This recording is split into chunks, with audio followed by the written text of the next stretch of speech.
La nuit de Pessah, on mange plusieurs kazetim de matzah. Le dernier kazaït, c'est le kazaït qui sera en souvenir du Korban Pessah. On n'a plus le Korban Pessah. À la place du Korban Pessah, on mange un kazaït de matzah. Ce kazaït, on peut le manger jusqu'à quand? Est-ce que c'est que jusqu'à Chatzot? Ou bien on peut le manger jusqu'au matin? Une grande marloquette dans les Rishonim, qui est au fait basée sur une marloquette Tanaïm, qui se trouve dans notre Suga. Dans la Mishnah, c'est écrit, le Pessah, c'est un korban qui a quelques spécialités. Une de ses spécialités, c'est qu'il se mange que jusqu'à Chatzot. La Gemara a dit, ça c'est l'avis de Rabbi Elazar ben Azaria. Rabbi Akiva n'est pas d'accord avec cette Mishnah. Il pense que Minatora, on peut manger le korban Pessah jusqu'au matin. Mais même d'après Rabbi Akiva, on va, midi Rabbanan, manger le korban Pessah jusqu'à Chatzot, comme plusieurs autres mitzvot, comme Kriyat Shema, que les Chachamim on craint qu'au milieu de la nuit, une personne va tarder, il va s'endormir et il va rater le moment. Donc, ils ont dit de finir cette mitzvah jusqu'à Chatzot.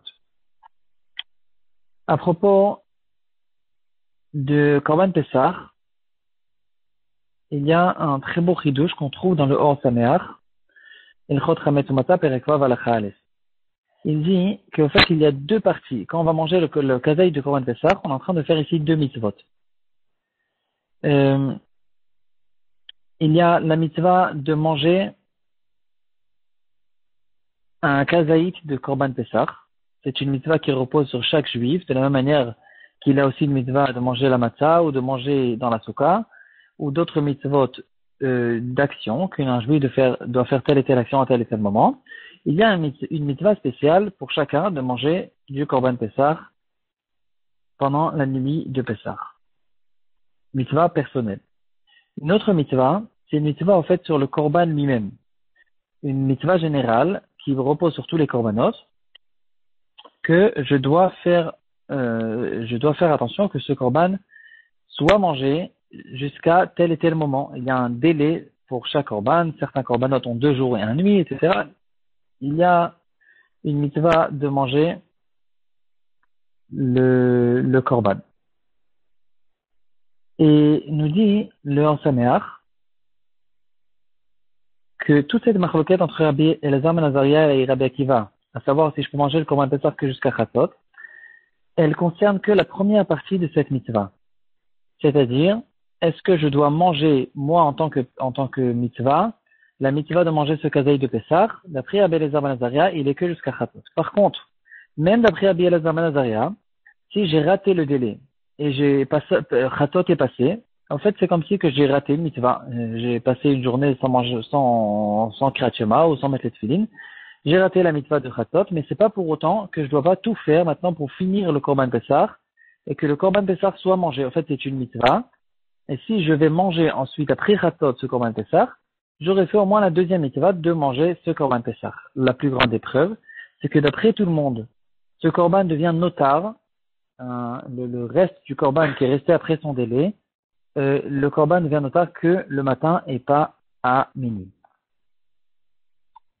En tout cas, il y a une marloquette dans les Rishonim qui tranchait la halakha comme Rabbi Elazar ben Azaria ou comme Rabbi Akiva à propos du Korban Pessah. Le Shulchan Aruch, il prend compte de ceux qui tranchent la halakha comme Rabbi Akiva et il tranche donc la halakha Siman Tav Ayin Zayin Ve'yeh Zahir le'ochlo kodem Chatzot, il faut tout faire. Il faut faire attention de manger l'afikoman avant Chatzot parce que il est en souvenir du Korban Pessah. Donc, il prend compte pas de Rabbi Akiva, de Rabbi Elazar ben Azaria.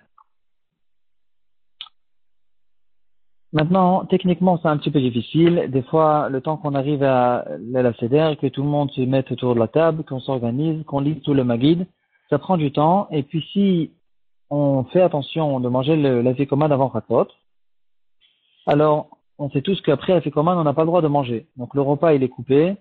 On peut plus vraiment s'attarder dans le repas, ce qui est difficile pour certaines familles. Bien sûr que beaucoup de familles ont pris l'habitude de faire le Seder tel quel, de finir le repas et de prendre l'afikoman qui est après le repas avant Chatzot, mais d'autres familles essayaient de trouver une solution, comment essayer de contourner ce problème technique. Le Avnei Nezer, il ramène quelque chose de très sympathique. Siman Shin Pe Aleph dans Orachaim, dans le Shut du Nezer, une idée très spéciale que beaucoup de communautés ont adapté cette idée, ils l'ont prise, et ils la font à la Khalemaase. Il dit comme ça. L'interdiction de manger après la ficomane, on comprend tous que c'est pas une interdiction qui repose sur la personne pour toute la vie. Il y a un certain moment où je peux recommencer à manger. Quel est ce moment-là? Il dit, si, en fait, ce moment-là dépend aussi de cette marloquette entre Rabbi Akiva et Rabbi Elazar ben Azaria. Si la mitzvah de manger la ficomane, elle est que jusqu'à Chatzot, alors après Chatzot, c'est déjà plus le moment de la ficomane. Si c'est comme ça, après Chatzot, je peux remanger. J'ai le droit de manger. Si par contre l'interdiction de la mitzvah de manger la ficomane c'est jusqu'au matin, alors ce sera jusqu'au matin où je ne peux pas manger. C'est pour ça qu'on a pris l'habitude de ne pas manger jusqu'au matin, juste boire de l'eau ou un café ou quelque chose comme ça, mais pas donner un autre goût après la ficomane. Alors il dit comme ça, ce qu'on a qu'à faire, c'est tout simplement de manger un kazaï de matin avant Chatzot et de faire une condition. Je dis comme ça, ce kazaï de matzah, c'est mon kazaï de Afikoman, d'après Rabbi Elazar ben Azaria.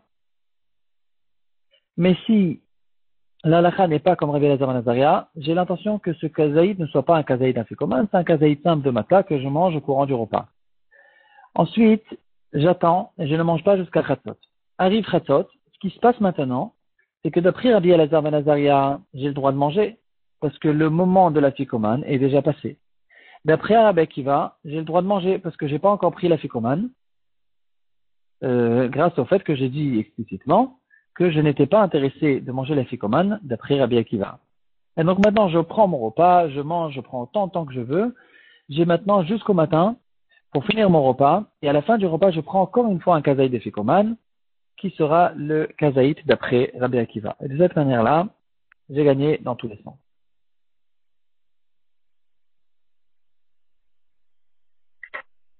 Pour finir, un beau Dvar Torah qui est en rapport, qui se trouve dans le livre de Rav Shimon Moshe Diskin, qui s'appelle Masat HaMelech. Il dit comme ça. On a parlé de Chatzot, et il y a une question à propos de ce Chatzot. Qu'est-ce que c'est le moment de Chatzot? On dit que les Bechorim des Mitzrayim, ils sont morts à Chatzot. Maintenant, Chatzot, c'est la moitié de la nuit. Alors, si par exemple on prend un objet, on va le couper en deux. Il n'y a pas trois parties dans cet objet. Il y a la partie de droite, la partie de gauche, et c'est tout. Et entre les deux, il n'y a rien. C'est exactement ça, Chatzot. Chatzot, c'est pas un moment. Il n'y a pas un moment qui s'appelle Chatzot. Il y a la première partie de la nuit, et il y a la deuxième partie de la nuit. Alors, qu'est-ce que ça veut dire que les Bechorot, ils sont morts à Chatzot? Si c'est un moment qui n'existe pas. Il dit quelque chose de très sympa. Il dit, il n'y a pas un moment non plus où une personne meurt. Il y a le moment où il est vivant, et il y a ensuite le moment où il est mort. Nous, on a l'habitude de surnommer le moment de la mort, mais en fait, ce n'est pas un moment. Ça n'attrape pas un moment. S'il y avait un certain moment, on aurait pu ce moment lui-même le diviser en deux, et jusqu'à qu'on trouve le millième de seconde que le passage a été fait. Mais même ce millième de seconde, il sera divisable. Il y aura tout le temps un moment où il est vivant et le moment d'après qu'il est mort. Alors il dit c'est exactement ce qui s'est passé à Chatzot. Jusqu'à Chatzot, les Mitzrim étaient vivants et après Chatzot, ils sont morts.